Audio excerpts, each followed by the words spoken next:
छत्तीसगढ़ी गाने देखने के लिए हमारे YouTube चैनल को सब्सक्राइब करें और नए अपडेट्स जानने के लिए बेल आइकन के बटन को क्लिक करें।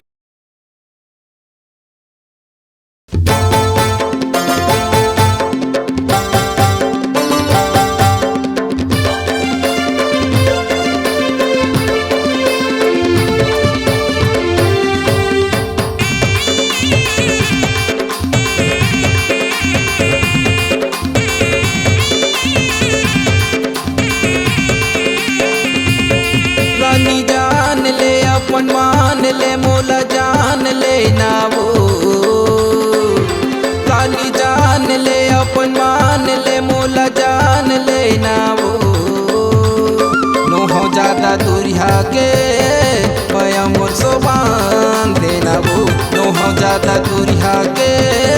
मैं मोर सो बांध देना वो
तय मोर सो कर लेना वो जिंदगी भर निभाऊं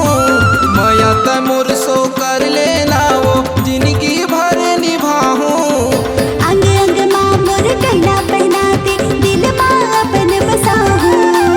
अंग अंग माँ मोर कहना पहनाती दिल माँ अपन बसाऊं मोला जान ले अपन मान ले मोला जान लेना वो मोला जान ले अपन मान ले मोला जान लेना वो नो हो ज्यादा दूरिया के मैं मोर सो बांध लेना वो नो हो ज्यादा दूरिया के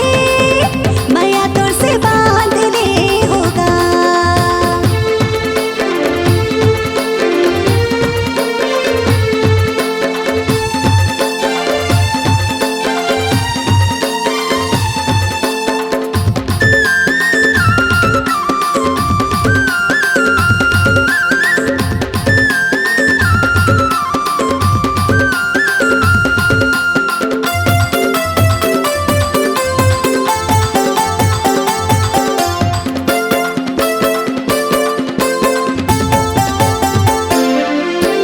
खावत हूँ मैं क्रिया रानी तोर से बिहार चाहूँ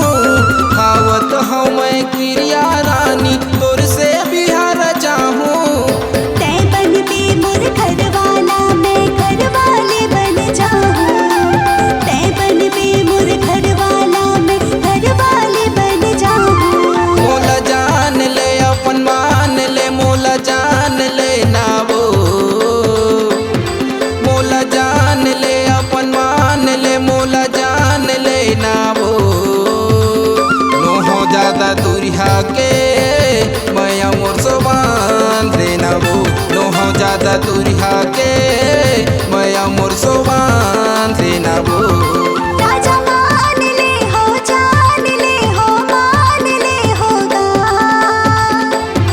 राजा मान ले हो जान ले हो मान ले होगा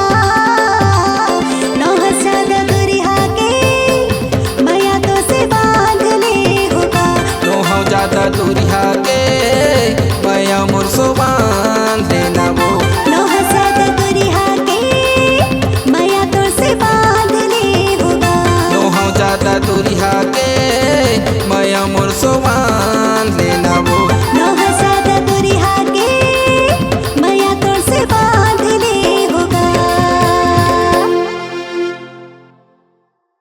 आपकी आवाज ही आपकी पहचान है। यदि आप अपनी आवाज को एक नया आयाम देना चाहते हैं तो चले आइए मल्टी ट्रैक डिजिटल रिकॉर्डिंग के लिए AVM audio video studio Khamtarai Raipur. Mobile number 9301523929 और 7869646201। यदि आप नए एवं पुराने गीत सुनना चाहते हैं तो avmgana.com में जाकर गाना फ्री डाउनलोड करें और YouTube चैनल में AVM गाना और KK कैसेट्स को सब्सक्राइब करें।